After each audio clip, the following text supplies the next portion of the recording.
Opinion Times এ আপনাদের সকলকে স্বাগত। আমি এআই সাহেব রয়েছি আপনাদের সাথে।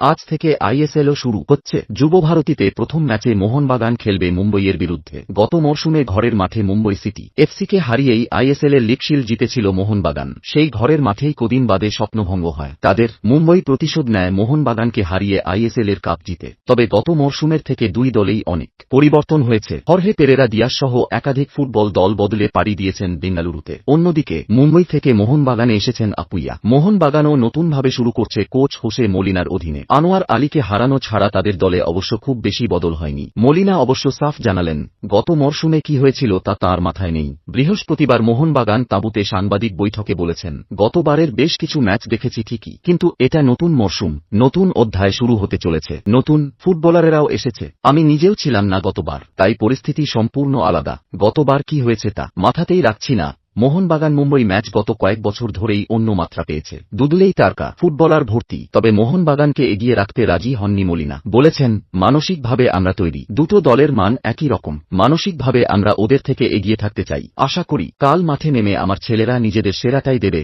ডুরান্ড কাপের ফাইনালে উঠলেও ট্রফি জিততে পারেনি মোহনবাগান, তবে ছোটি ম্যাচ খেলতে পেরেছে। যদিও তাতে সঠিক প্রস্তুতি হয়েছে এমনটা মানতে রাজি নন মলিনা। প্রস্তুতির খামতির কথা স্পেনীয় কোচ মেনে নিয়েছেন। মলিনার কথায়, দলের ফুটবলারেরা যেভাবে পরিশ্রম করেছে তাতে আমি খুশি। ওরা প্রত্যেকে নিজেদের দায়িত্ব পালন করেছে। তবে এখনও অনেক উন্নতি করতে হবে। ডুরান্ড কাপ প্রস্তুতির সঠিক মঞ্চ নয়। মাত্র 6 সপ্তাহ কোনো দলকে ফিটনেস বা বোঝাপড়ার দিক থেকে সেরা পর্যায়ে তুলে আনা যায় না। আরও সময় দরকার। আমরা ডুরান্ড কাপ ভুলে গিয়েছি। এখন যাবতীয় নজর আইএসএলে। এখন এই পর্যন্ত। নজর রাখুন, সঙ্গে থাকুন ওপিনিয়ন টাইমস।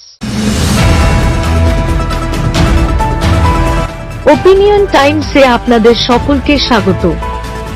পশ্চিমবঙ্গে এই প্রথম বাংলা নিউজ পোর্টাল। আমি এআই দিয়াসিনী, আর আমার সাথে আছে আমি এআই আদিত্য। রাজনীতির ডান থেকে বামের সব খবর আমার সাথে। আমি এআই ঐশানী। খেলা থেকে বিনোদন, সঙ্গে থাকবে সেলিব্রিটিদের কুটকাচালির খবর। আমি এআই সিদ্ধার্থ। বাজার অর্থনীতি থেকে রাজনীতির ওঠাপড়া, কুর্সি বদলের সব খবর আমার সাথে। আমি এআই দীপ্তি, থাকবো আপনাদের সাথে। সত্যের উদ্ঘাটন, নিরপেক্ষ বিশ্লেষণ, সঠিক খবর প্রদান। সঙ্গে থাকুন, দেখতে থাকুন ওপিনিয়ন টাইমস।